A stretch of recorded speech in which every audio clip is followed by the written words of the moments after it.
बहुत ही interesting story मैंने सुनी, तो मुझे लगा कि ये आपके साथ शेयर करनी चाहिए। सरश्री की किताब में पढ़ रही थी, instant happiness here and now. उसमें है ना एक बहुत ही प्यारी सी स्टोरी दी गई है। देखिए, उसमें हमें ना बहुत कुछ सीखने मिल रहा है। हम हमेशा दूसरों के पास जो है वो सोचकर खुश हो रहे होते हैं।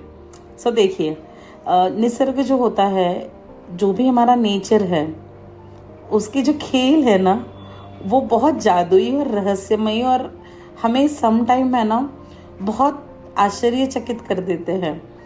कौन कब कैसे क्या होगा ना, ये कोई नहीं बता सकता। जो घट चुका है वो भी हम नहीं बदल सकते।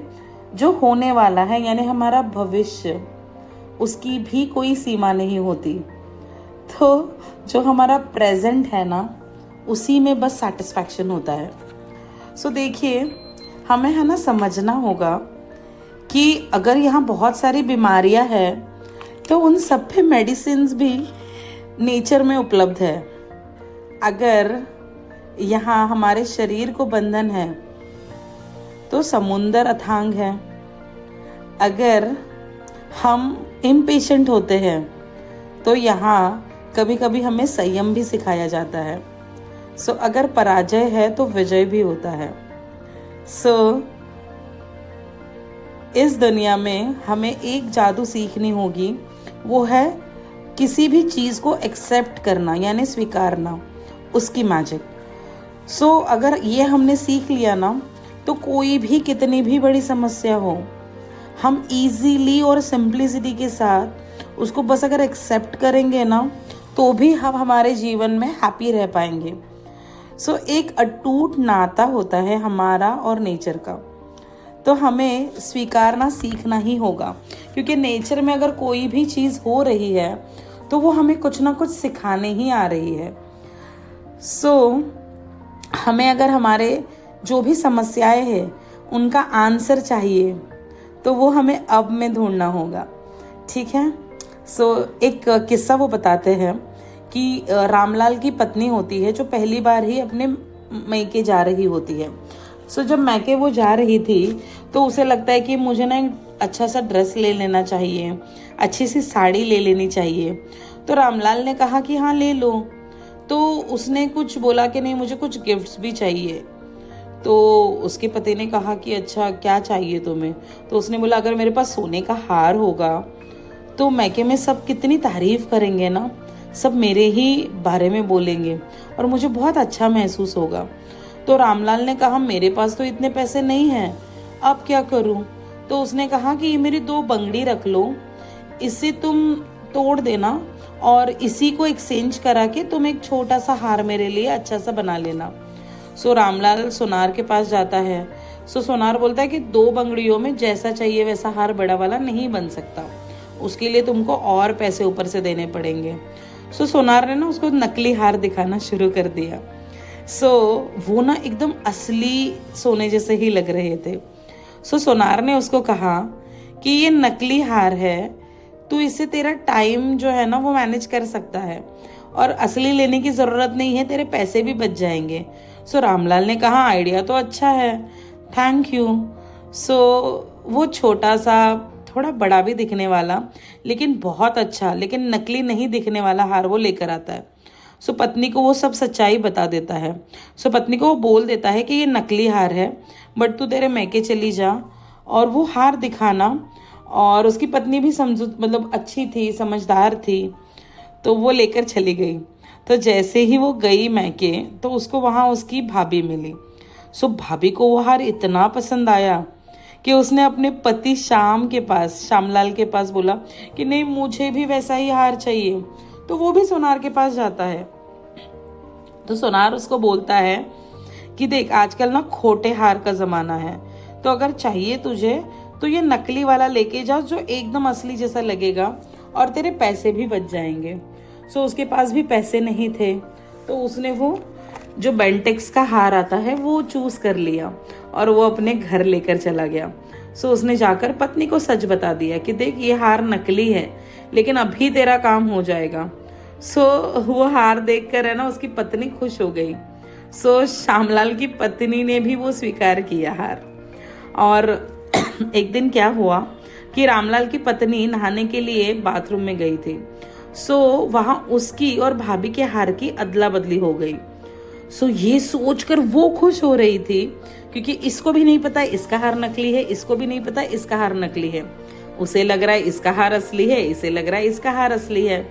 सो वो दोनों भी अपने असली हार, मुझे उसका हार मिल गया, उसकी खुशी मनाने लगे। तो दोनों ने एक दूसरे से कुछ नहीं कहा।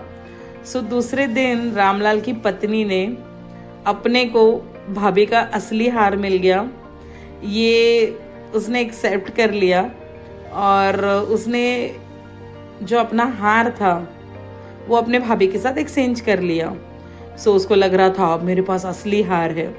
तो उसको जो खुशी हुई ना, वो भाई आउट ऑफ द वर्ल्ड थी। जैसे कहते हैं ना कि खुशी के मारे वो झूम उठी, और दोनों भी जिंदगी भर ये सोचते रहे। उसको लग रहा था ये भी एक्सचेंज करने नहीं जा रही है, वो भी एक्सचेंज करने नहीं जा रही है। इसे लग रहा है, भाभी को लग रहा है कि वो उसका है, इसे लग रहा है उस जो ननंद है उसको लग रहा है कि ये उसका है। तो दोनों ने भी एक दूसरे का हार ये समझ कर रख लिया कि एक दूसरे को ये पता नहीं है कि हार एक्सचेंज हो गया है, जबकि पता दोनों को था, लेकिन इसको लग रहा था उसका असली है, इसको लग रहा था उसका असली है, इसलिए दोनों ने वो असली समझकर रख ली। सो जीवन भर वो ये मान कर चली कि उनके पास जो हार है वो असली है, और वही वो इस्तेमाल करती रही। सो वो कुछ सालों तक दोनों ने भी नकली हार इस्तेमाल किया। सो उनका जो पूरा लाइफ था वो उस नकली आनंद में व्यतीत हो गया। सो ये स्टोरी का एग्जाम्पल इसलिए दिया गया है, आप स्टोरी का जो आशय है वो समझिए कि कितनी मूर्ख थी वो दोनों ने भी नकली आनंद में अपना जीवन खत्म कर लिया। सो जो असली आनंद होता है ना, उसे हम समझ ही नहीं पाते। सो हम हमेशा असली आनंद से दूर रहते हैं। सो नकली आनंद को प्राप्त करने के लिए हम दिन रात एक कर देते हैं। सो वैसे ही हमारा जीवन होता है। अगर हमने आसपास देखा तो ऐसे बहुत से लोग हैं जो नकली चीज़ों के पीछे एकदम अपना जीवन व्यतीत कर चुके हैं, और आधे से ज़्यादा लोग ऐसे चीज़ों के पीछे पड़े हुए हैं।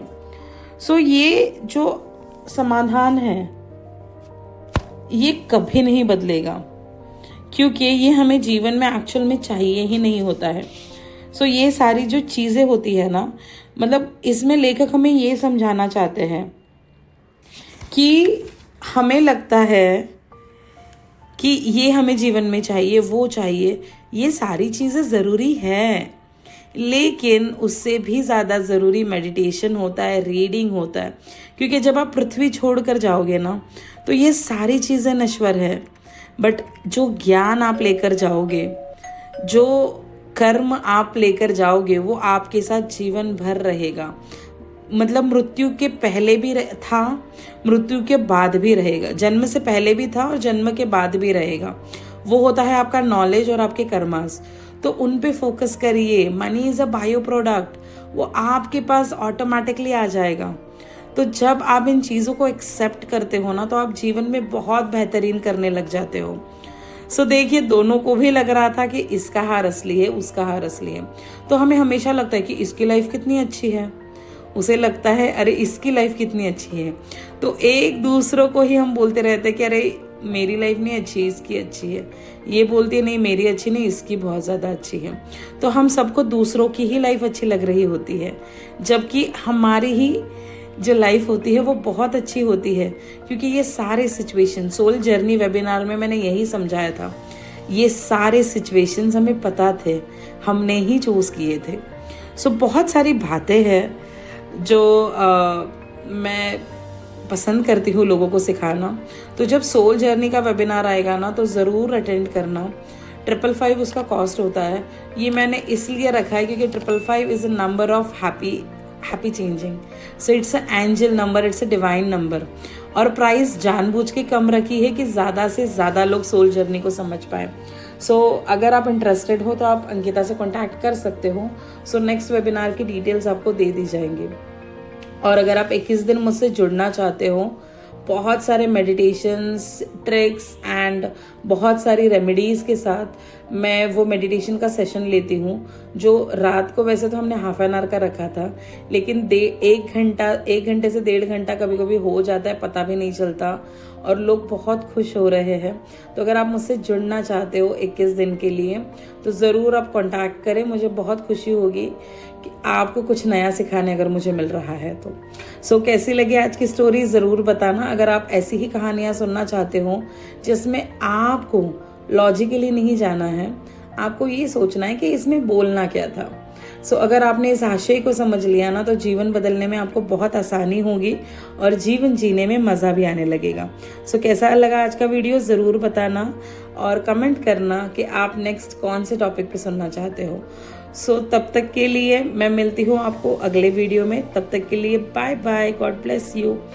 आप ऐसे ही स्पिरिचुअली ग्रो करते रहे कि आपका जीवन ऑटोमेटिकली बदलेगा, बिकॉज सारी चीज़ें बायो प्रोडक्ट होती है। आपने स्पिरिचुअलिटी शुरू कर दी तो जीवन आपका ऑटोमेटिकली बदल जाएगा। सो मिलते हैं अगले वीडियो में, तब तक के लिए बाय।